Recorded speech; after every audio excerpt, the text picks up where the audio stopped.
Agencia de Noticias Perú investiga. Presenta Peruanos ilustres del siglo XX, siglo XXI. Mayor del ejército peruano, Evaristo Efraín Castillo Aste. El mayor Evaristo Castillo nace un 20 de abril en Perú, Borja, departamento de Loreto. Cuando su padre, también mayor del ejército peruano, héroe de las guerrillas de 1965, don Evaristo Efraín Castillo Uribe, se encontraba destacado en la guarnición militar de esa localidad, junto a su esposa, doña Yolanda Aste Vargas.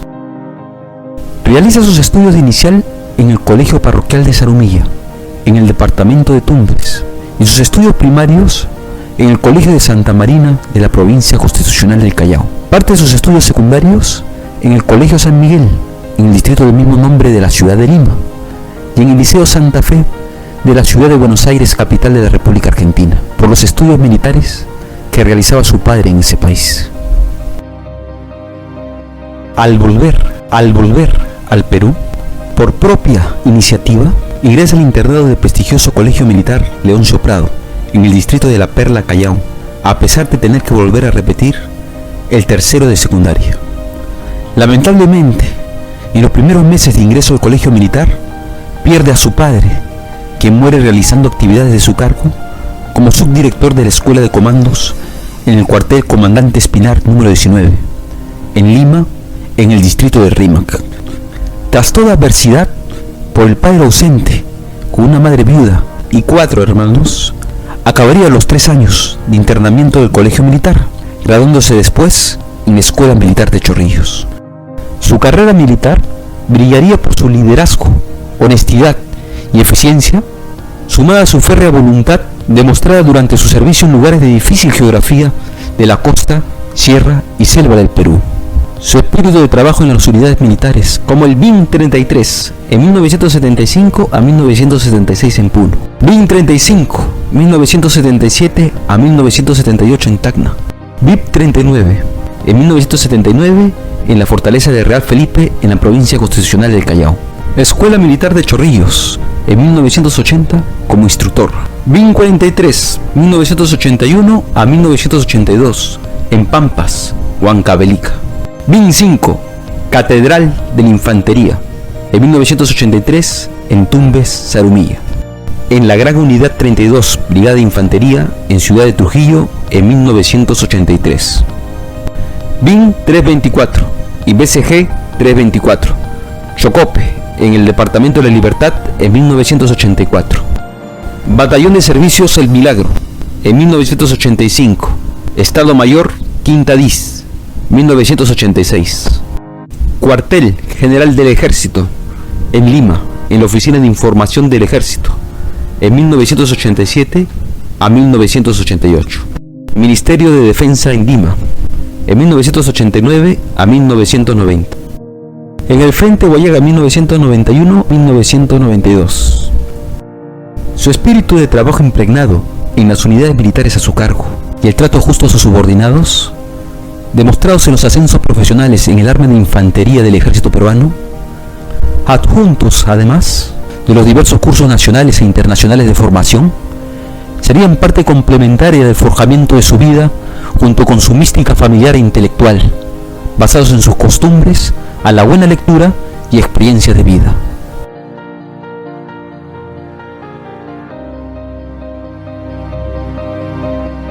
Soldado custodio de los ideales de la patria. En 1991 a 1992, destacado el Valle Cocalero del Alto Huallaga, participa en el planeamiento de operaciones militares contra la subversión y el narcotráfico. Como algunas de sus acciones militares más destacadas, podemos relatar el compromiso del mayor Castillo en este departamento de operaciones del Alto Huallaga y su labor de no solo intelectual, sino físicamente al mando, a pesar de no estar en la obligación de hacerlo, con la intención de verificar el buen planeamiento de las operaciones y la mejor ejecución de los planes. Así, participó directamente en la eliminación de 2 bases del MRTA en el Alto Huallaga y una base del MRTA en la localidad de Sauce, donde después de neutralizar la base y la captura de gran número de sediciosos, yendo más allá de su deber, creó el Comité de Pacificación y Desarrollo, implementando organizando y conduciendo la aplicación de este nuevo modelo de paz social en la región, en trabajo conjunto con la población, lo que resultó un éxito. Pero tras un sorpresivo y duro golpe contra el narcotráfico nacional e internacional, con la Operación Campana en el distrito de Campanilla, base central del capo de la droga en el Perú, del narcotraficante Demetrio Chávez Peñarrera, alias Vaticano, se inicia la persecución. Esta exitosa operación militar le costó ser perseguido y difamado desde el alto mando del ejército corrupto del expresidente Fujimori y sus socios, el ex asesor presidencial Vladimiro Montesinos y el corrupto general Nicolás Hermosa, jefe del ejército, motivados por sus ya conocidos y difundidos lazos con el tráfico de cocaína con los cárteles de Medellín y Cali. Tomó la decisión profesional y confrontó la corrupción liderada por esta cúpula. En 1991 a 1992 denuncia ante el Comando del Ejército, en 1993 ante la Oficina de Moralización y en la Inspectoría General del Ejército, en 1994 ante Asociación Pro Derechos Humanos y Coordinadora de Derechos Humanos.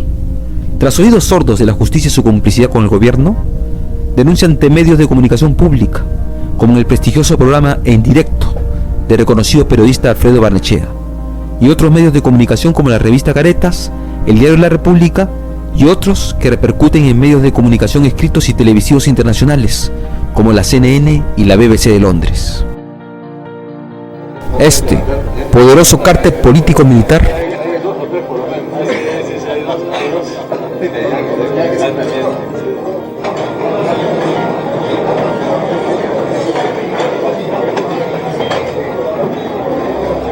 quien desprestigió al ejército peruano en particular y a las Fuerzas Armadas en general,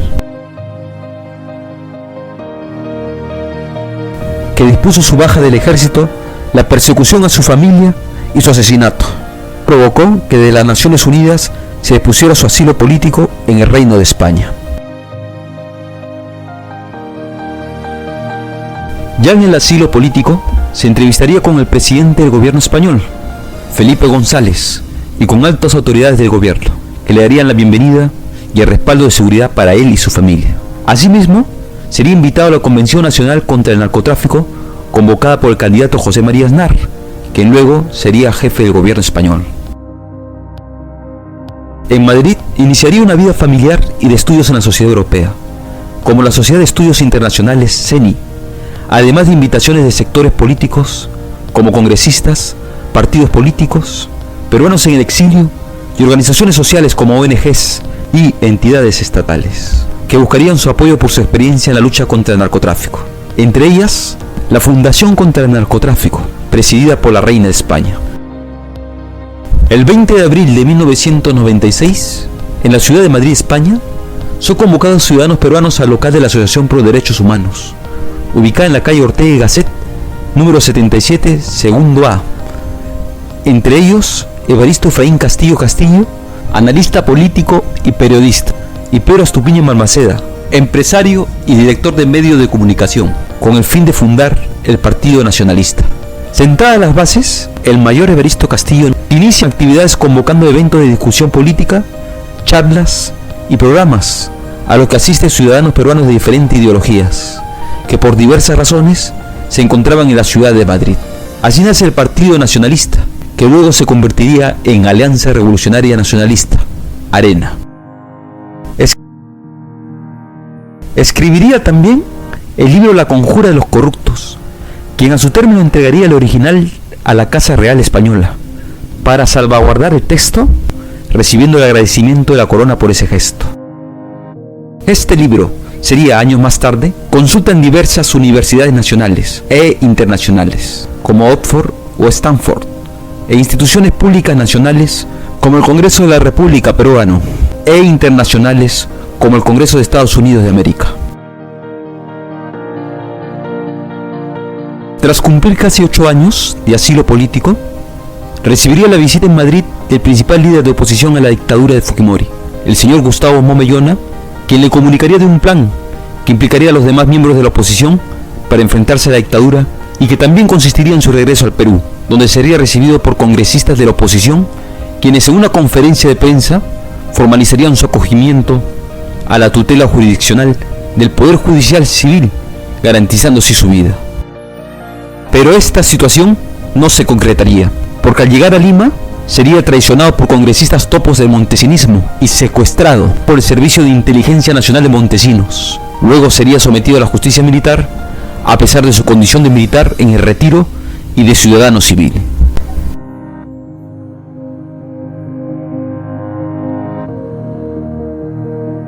Aislado en una cárcel militar de alta seguridad, sería interrogado y sometido a tortura, de pie, sin agua ni alimentos, vendado en un lugar estrecho y amenazado con ser asesinado por miembros de inteligencia. El fiscal militar propuso que sea enjuiciado por narcoterrorista y trasladado a la cárcel de Llanamayo, lo que fue difundido en medios de prensa adictos a la dictadura. En la cárcel de Llanamayo tendría el mismo fin que otros militares que osaron enfrentarse al narcoestado de Fujimori y Montesinos.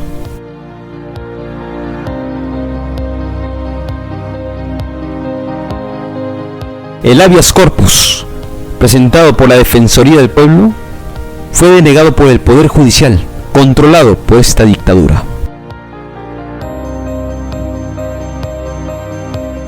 La única opción posible de su liberación llegó desde Madrid, España, debido a la formulación de queja presentada al gobierno peruano por el diputado español Luis Yáñez Barnuevo García, lo que obligó al gobierno de Fujimori a llegar a un acuerdo político para su excarcelación.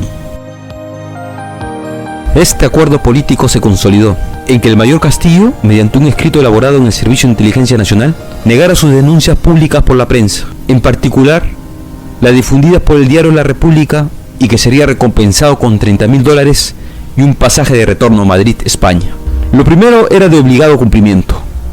Luego de innumerables presiones desde la propia presidencia de la justicia militar, se acogió a dicho acuerdo. Sin embargo, el mayor Castillo se negó a recibir el pasaje a Madrid y el dinero de la extorsión. Así, el gobierno de Fujimori y Montesinos solucionó esta crisis que lo señalaría como una narcodictadura, gracias a su férreo control sobre las instituciones del Estado. Una vez más, la extorsión de la dictadura funcionó, y gracias a la presión de un gobierno amigo, se evitó el asesinato de un militar prófugo que denunciaba narcocorrupción.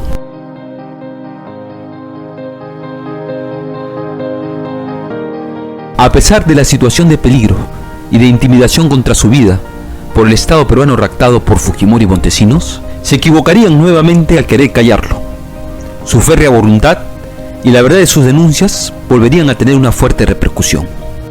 Tras su regreso a España, le entrevistaría en medios de comunicación y denunciaría de manera judicial el 16 de noviembre del 2000 ante la Audiencia Nacional de Madrid al gobierno de Alberto Fujimori, expresidente del Perú, Vladimiro Montesinos Torres, ex asesor presidencial, y a Nicolás Hermosa Ríos, ex general de división en situación de retiro, ex comandante general del Ejército del Perú y ex presidente del Comando Conjunto de las Fuerzas Armadas, y otros implicados por tráfico ilícito de drogas, en protección e encubrimiento de las actividades de bandas internacionales del narcotráfico en Perú.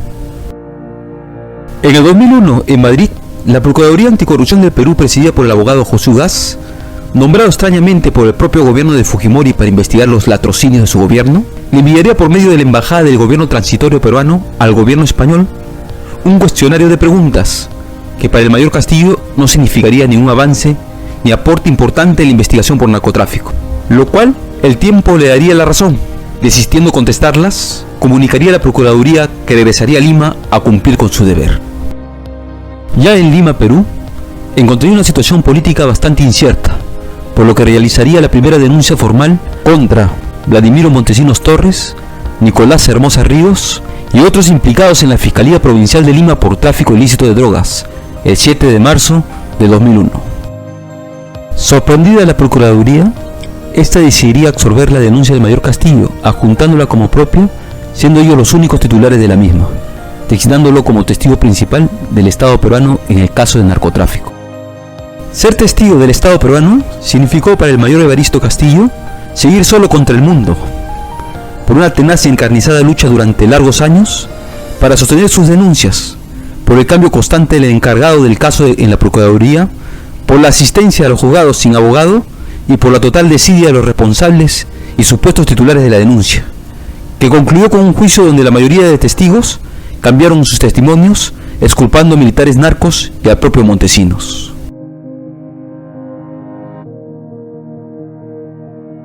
Los juicios fueron clandestinos. Ningún medio de comunicación, ex opositores ni nuevos en oposición, que en otras oportunidades hicieron titulares los sucesos ocurridos durante la dictadura fujimorista montesinista, en contra y a favor, no cubrieron las audiencias. Al final, la Sala Anticorrupción, la tristemente famosa Sala B, creada para exculpar a las mafias más poderosas del país de todos sus delitos, solicitó archivar el caso. Sin embargo, la Sala Suprema, tras solapar el escándalo, ordena repetir el juicio, no sin antes exculpar a varios militares de alto rango, que formaban los eslabones para una investigación clara y contundente.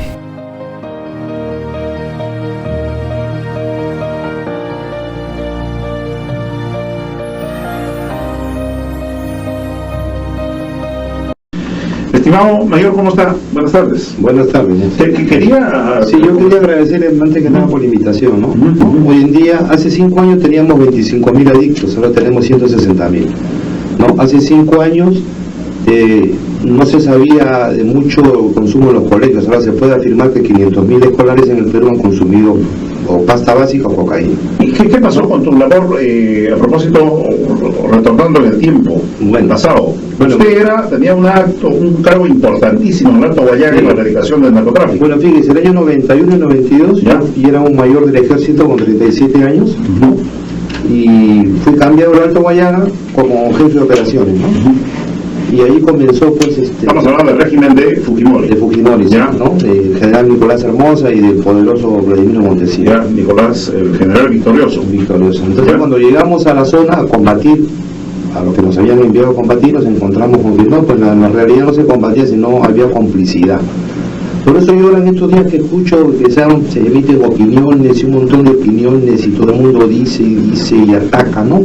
El problema no es ese, este problema tiene mucho trasfondo. Un trasfondo político. Claro, y viene del año 91, ¿no? No viene de ahora, ¿no? Del año 80 aproximadamente. En la época de Verón se descubrió de que había gente vinculada al gobierno con el famoso señor que tenía incluso sus áreas de procesamiento de hoja de coca aquí en la ciudad, ¿no? Claro, en Villacoca. En Villacoca, ¿verdad? Claro, o sea que a lo largo de la historia del narcotráfico en el Perú existen momentos muy importantes y todos relacionados al poder político de turno, ojo, y quien ha hecho que esto llegue a crecer y que se vuelva una actividad casi impune en el Perú son los operadores políticos en particular, ¿no? Ya podemos nosotros saber, los que tenemos cierta edad, que se presumía, por ejemplo, que Mantilla era un operador, se presumía en otra época de un diputado aprista, José de Pomar. Claro, incluso estuvo en la cárcel, ¿no? Fugitivo. Claro, y el último gran operador que se conoce es Vladimiro Montesinos, que sin embargo tiene 4 juicios en el Poder Judicial, está impune, le han archivado todos los casos, o sea, todo Sudamérica sabe que el zar de la droga en Sudamérica ha sido Montesinos, menos el Poder Judicial peruano. O sea, pero ¿qué pasó en el momento en el que tú trabajabas allá? ¿Cómo descubriste de que efectivamente aquí había una serie de móviles políticos y que detrás de todo este tema de la no erradicación de los cultivos de hoja de coca ilegal estaba a Montesinos? Claro, había móviles políticos y económicos poderosísimos, ¿no? Tanto así que la gran parte de la oficialidad y de la estructura militar estaba a servicio del narcotráfico. Y eso no lo digo yo, está comprobado, ¿no? Comprobado. ¿Pero qué pasaba? O sea, ¿ustedes querían erradicar o o los operativos eran nosotros previamente avisados a los individuos que se dedicaban? Bueno, nosotros digo que yo, porque la mayoría estaba comprado, ¿no? Esto me costó a mí muchísimo, mi carrera, me costó ser insultado, perseguido, difamado, que se me haga una campaña en todos los medios de comunicación, que el mismo ejército no me reconozca nada, que me expulse de mi institución, que me vino con asilo político, me costó por el solo hecho de dar cuenta de que la estructura militar en el Alto Guayaga en esos años estaba al servicio del narcotráfico, con el famoso Vaticano. Claro. Una pista donde se le alquilaba Vaticano y donde funcionaban 11 a más firmas de narcotráfico. Y el gran competidor del Vaticano era el ministro, que era un narco colombiano. Ya, claro, sí, el ministro. Claro, Waldo Simeón Vargas Arias, ya, que está preso en Colombia. ¿Utilizaban la misma pista de aterrizaje? No, utilizaban otras áreas, ya, pero eran grandes competidores. Entonces lo que hizo Montesinos fue ordenar el narcotráfico y someter a los cárteles. O sea, yo lo que hice fue dar cuenta al comando del ejército, en ese momento el general Hermosa, tenía pues 37 años, Y desde mi puesto pude notar esto, ver, percibir y además demostrarlo y comprobarlo. Pero Montesinos, ¿qué hacía? ¿Iba, visitaba? ¿Qué? No, Montesinos manejaba pues los vuelos de las aeronaves, manejaba los aeronaves militares para que transporten drogas, para hacer el famoso trastreo, ¿no? Manejaba los apoyos a los cárteles por las bases militares. Se militarizaron todas las pistas clandestinas, pero con la opción o con la misión de apoyar la salida de las aeronaves. Consentidas por Montesinos. Consentida y ordenada por Montesinos, y hombre de confianza de él en los altos mandos. Entonces, cuando yo di cuenta de todo esto, pues ya se imagina. El 2001 sale a la luz el libro La conjura de los corruptos, tomo 1, narcotráfico.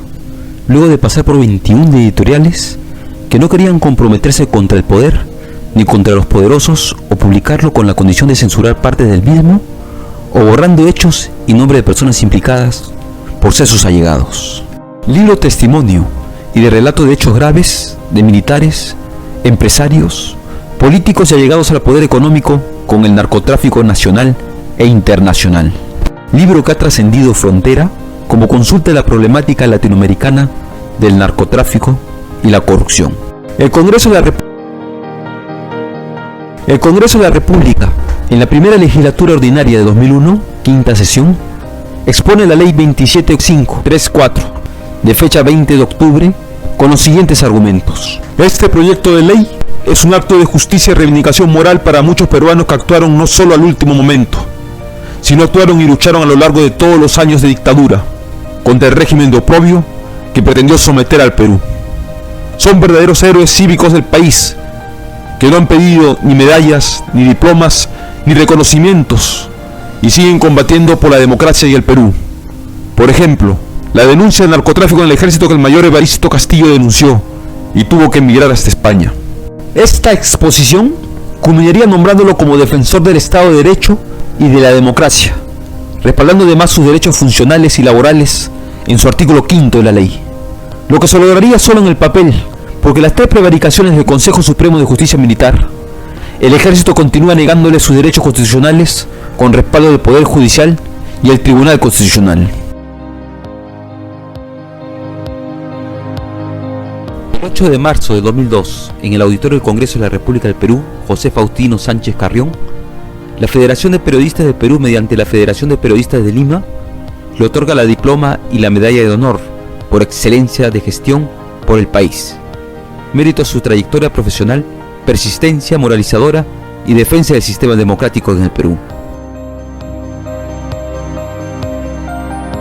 En el año 2004, por internet, el mayor Evaristo Castillo se enteraría de que de manera suspicaz y extraña, que la Comisión de la Verdad y Reconciliación lo habían incluido en un apartado de su informe, específicamente en la página 771, presentada a la Nación el 28 de agosto de 2003, en el anexo Algunos procesos contra militares por tráfico ilícito de drogas, 1992-1995, en el cual se le acusaría por ser responsable de la pérdida de documentos clasificados de nombre Plan Campana, su anexo de inteligencia y el informe 016-9122, noviembre de 1991. Esta falsa acusación sería la misma creada anteriormente en años de la dictadura fujimorista y difundida por Montesinos y sus adeptos narcomilitares, entre otras acusaciones descabelladas, que en su momento fueron desestimadas, creando mayor credibilidad al mayor Evaristo Castillo y sus denuncias.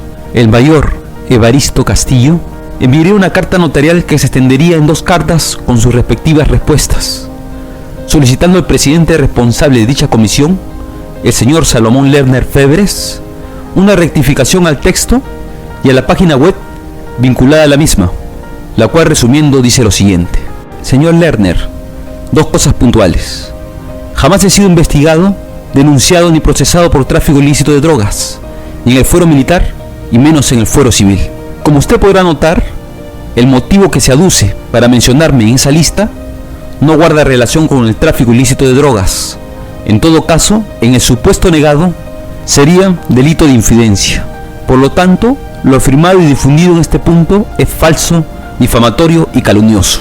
Por los siguientes motivos: porque por el contrario, fui el primer ciudadano y el primer oficial del ejército peruano que tuvo el valor y el coraje moral de denunciar la complicidad de altos oficiales del ejército, como los generales Nicolás Hermosa Ríos, Eduardo Bellido Mora e inclusive el ex asesor Vladimiro Montesinos Torres, con las mafias del narcotráfico internacional en el Valle del Guayaga, entre otros, de acuerdo al siguiente detalle. En 1992 denuncia la Oficina de Moralización del Ejército, denuncia la Inspectoría General del Ejército, denuncia en el Departamento de Investigaciones del Ejército, denuncia la Comandancia General del Ejército. En 1993 denuncia la Asociación Pro Derechos Humanos y la Embajada de los Estados Unidos de América. En 1994 denuncia la opinión pública y medios de prensa en el 2000, denuncia en la Audiencia Nacional de España 2001, denuncia en la Fiscalía Especial Antidroga. Como usted ya lo habrá podido notar, cuando se denuncia asesinatos, violaciones y desapariciones, uno comienza a ser objeto de represalias. También cuando se denuncia la corrupción del narcotráfico al interior de las Fuerzas Armadas. Peor aún, si es objeto de seguimiento, represalias de toda índoles, calumnias, difamación, etc.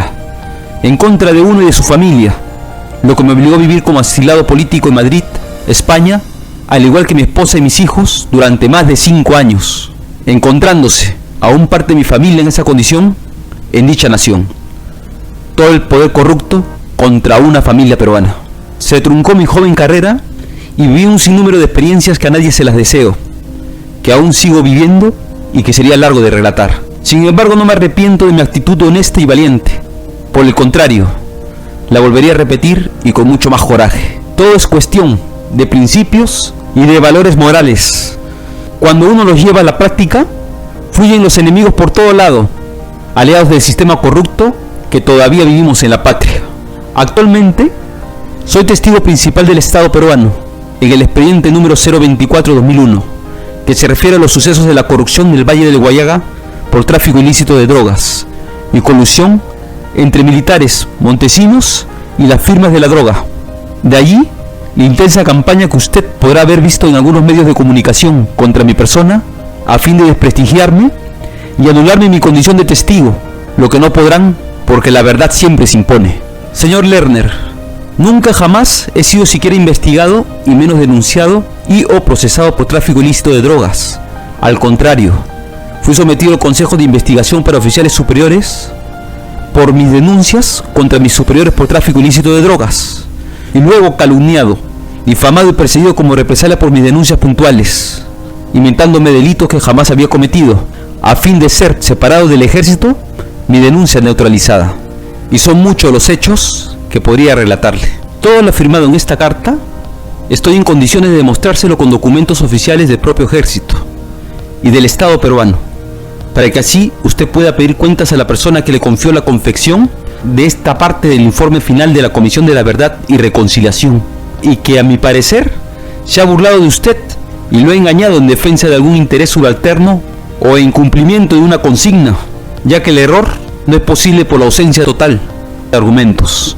Existe en esa parte de su informe final también hechos que me causan una sensación de desasosiego y de alarma, por la manipulación de cierta información de suma gravedad, pero que no siendo motivo de esta carta notarial, espero en su momento poder transmitírselas, de así desearlo usted. De lo contrario, simplemente lo denunciaré a la opinión pública. El señor Lerner se disculparía de la manera siguiente. Como es de su conocimiento, la Comisión de la Verdad y Reconciliación cesó su existencia. El señor Lerner se disculparía de la manera siguiente. Como es de su conocimiento, la Comisión de la Verdad y Reconciliación cesó su existencia jurídica el 31 de agosto de 2003, al haber presentado el informe final requerido mediante el Decreto Supremo 065-2001, Presidencia del Consejo de Ministros. Por esta consideración, esta respuesta no puede representar la voluntad de un órgano que ya no existe, ni considerar la documentación que sirvió de base al informe, la misma que puede ser solicitada directamente a la Defensoría del Pueblo. He conocido su trayectoria como la de muchos otros oficiales del ejército que se opusieron a los actos de corrupción generalizada ocurrida, lo que destaca sus cualidades morales.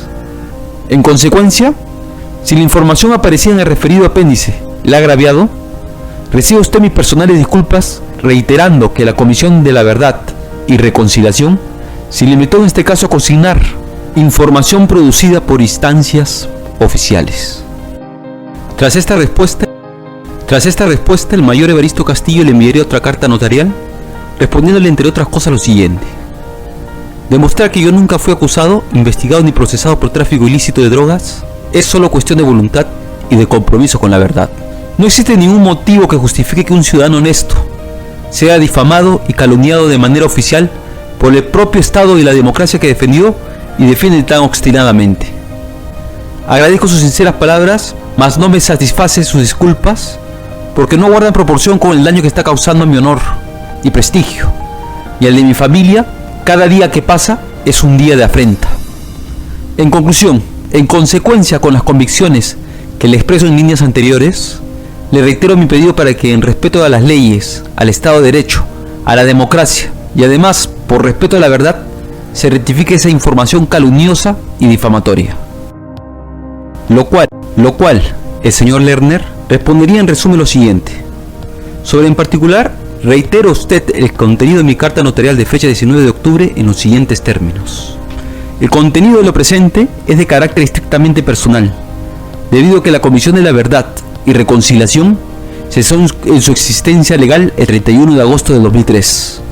Por estas consideraciones, me es imposible acceder a lo solicitado y extender la rectificación solicitada, dejando a salvo su derecho de ejercer las acciones que estime pertinentes.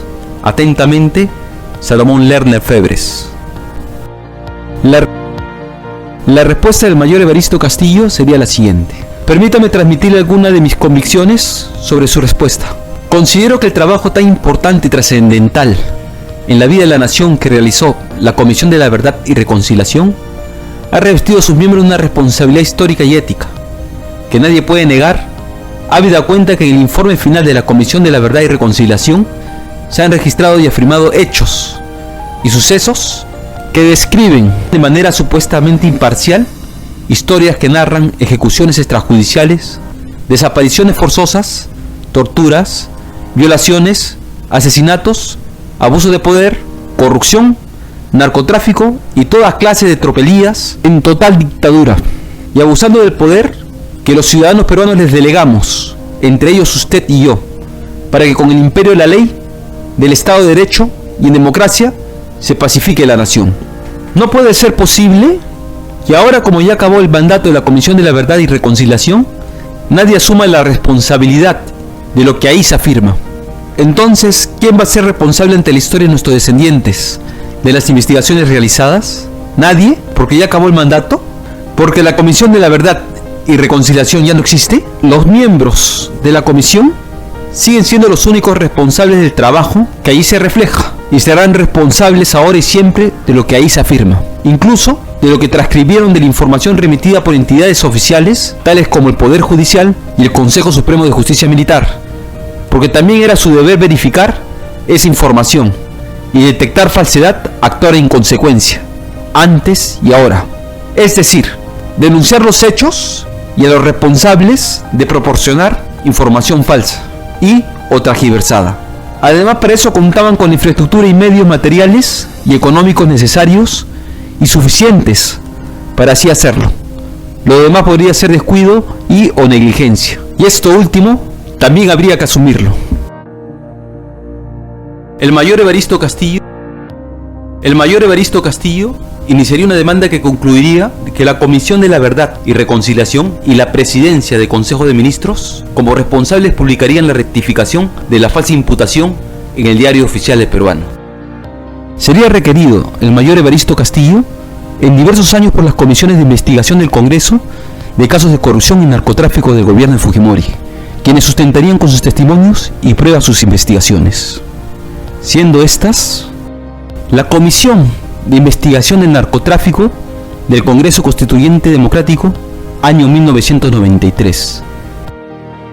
Sesión reservada y pública el 18 de mayo del 2001 a la Comisión Investigadora para determinar el origen, el movimiento y el monto actual de dinero existente en las cuentas bancarias que tiene el ex asesor Vladimiro Montesinos Torres en el Perú y en el extranjero, como producto de los presuntos delitos de enriquecimiento ilícito, narcotráfico, lavado de dinero, tráfico de armas y corrupción de funcionarios en el periodo comprendido entre 1990 y el cese de sus funciones como asesor del Servicio de Inteligencia Nacional.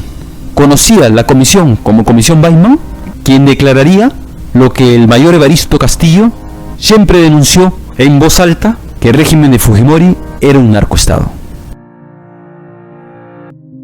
Y en la megacomisión investigadora de corrupción durante la década del expresidente Fujimori, años 1990 al 2000, en sesión del 9 de mayo del 2003, conocida como la Comisión Herrera.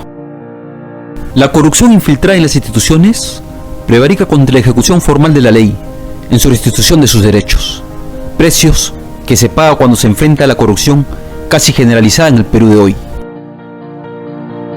Así lo confirman, en su afán de no querer chocar con los grandes poderes que significan el narcotráfico en el Perú, poder que esconde su protagonismo en la incrementación de corrupción en la historia del Perú, ahora segundo productor mundial de cocaína, grandes fortunas que estos representan, grandes lavanderías de la droga en el Perú.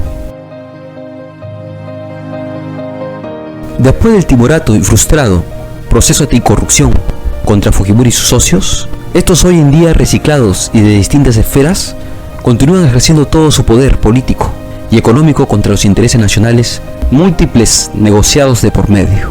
Los procesos anticorrupción y la reforma de las instituciones solo quedaron como grandes anuncios, sin mayor logro ni con la contundencia que la realidad imponía. Los amigos del dinero y los delfines de la corrupción continuaron escalando a los puestos de mando más importantes y de las decisiones en las instituciones, consolidando así el sistema que hoy en día se deshace a pedazos, pero que estos poderes se niegan a dejarlo caer y usarán todo su aparato para mantener el control del país a toda costa. No les queda otra. El mensaje del mayor Evaristo Castillo continúa vigente. La corrupción ha copado casi todas las instituciones y el narcotráfico ha penetrado en ellas y sostiene su poder con los millones que este sucio negocio produce. Asimismo, los derechos del mayor del ejército Evaristo Castillo a la reivindicación por sus valientes denuncias contra el régimen corrupto de Fujimori le han sido negados. La manipulación por la prensa adicta y corrupta de ese régimen hoy distorsiona los hechos, oculta la verdad. Mientras en el cuartel general del ejército se han realizado ceremonias de reivindicación para oficiales cuestionados por violación a derechos humanos y narcotráfico por los comandantes generales de turno, algunos de ellos hoy en la cárcel y algún otro pendiente de juicio. Muchos casos de los poderosos filmados en la salita del CIN se encuentran impunes, aún protegidos por el sistema de administración de justicia del Perú, a quienes no se atreven a tocar por su poder político y económico. El mayor Evaristo Castillo decidió por voluntad propia enfrentarse a los cabecillas del poder y a sus pandillas. Esa ha sido su voluntad en el tiempo. Siempre incómoda a los negociados, resulta ser peligrosa al sistema. A los aún poderosos socios de Montesinos en el poder, a los medios económicos de millonarias fortunas mal habidas, periodistas y medios de comunicación de este entorno, los capos de la droga, las grandes lavanderías de dinero sucio y los socios de los grandes negocios con dinero público siguen actuando tras bambalinas, controlándolo casi todo. Esa es la realidad. A ellos hay que enfrentarlos para sacar de la pobreza y de la miseria a 12 millones de peruanos, recuperar las riquezas nacionales y nuestra dignidad nacional, ser un país progresista en vías de desarrollo, que es lo que nos merecemos. Acá no se claudica, sino hasta perder la vida. La impunidad, al enseñorearse, sería incentivo para incrementar en el mayor Evaristo Castillo su afán no solo de continuar con actividades contra el sistema de corrupción, sino en la vieja pero renovada lucha contra el terrorismo, que al estar impedido de tomar el poder por el terror, se infiltraría en instituciones sociales y políticas, gracias a la pobreza extrema que sigue incrementando los gobiernos del Perú. Entre ellos tenemos el debate público con Alfredo Quispo, abogado y representante político de Abimael Guzmán, cabecilla de Sendero Luminoso, donde el mayor Castillo expresa lo siguiente. Y estamos de regreso en Radio San Borja, el Perú Informa, programa conducido, como ustedes saben, oyentes, por nuestro director Alberto Cuquín. Le toca el turno al mayor Evaristo Castillo para que nos dé su opinión sobre lo que acaba de decir el doctor Alfredo Quispo. Vaya. Bueno, el doctor Crespo habla de que Sendero Luminoso era un proyecto político y que tenía una base de 14 puntos.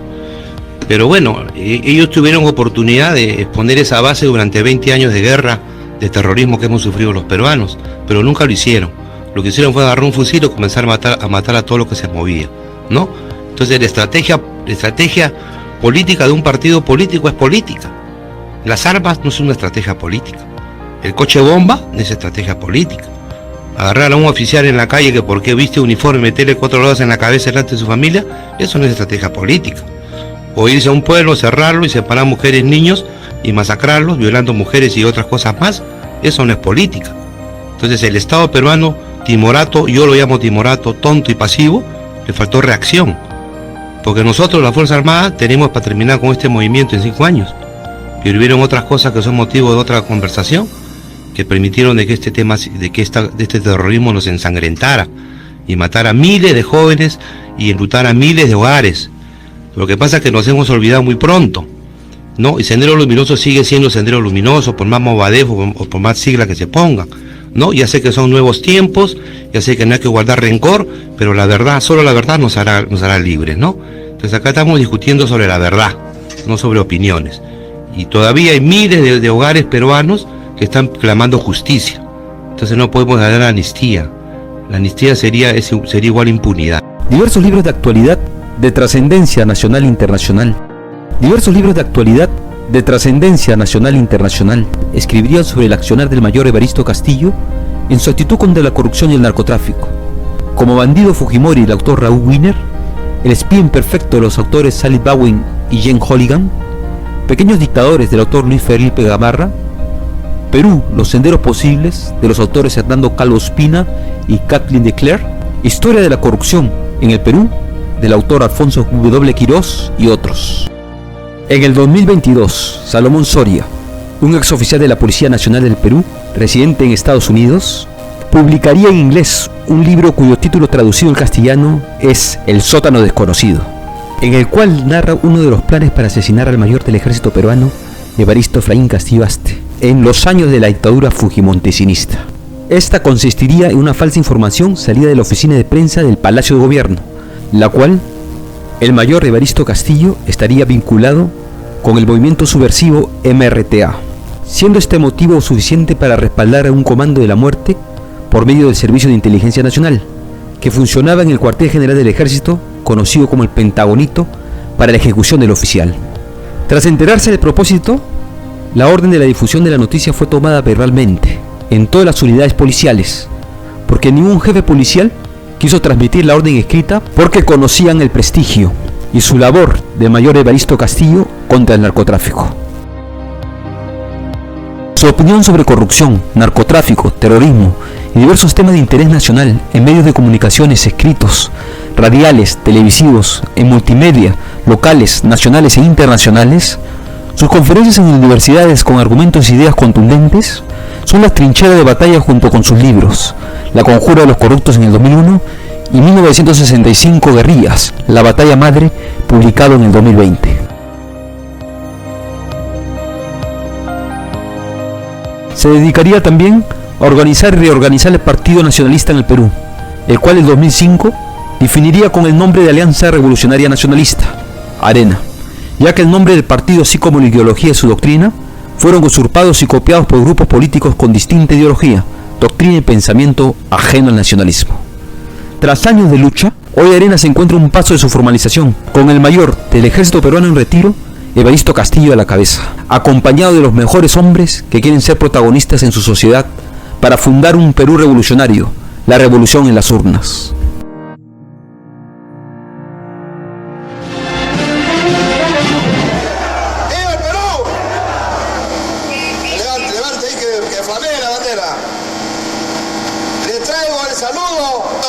Revolucionaria Nacionalista, ARENA.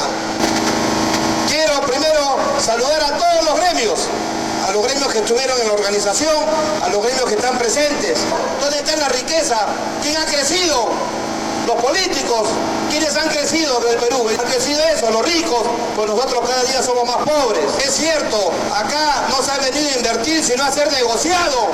Y ninguna patria que se respete se permite el negociado. Ellos tienen el poder, pero nosotros tenemos siempre la razón y la verdad. Invoco a la unidad y al compromiso. Unidad para andar todos juntos, unidos de la mano.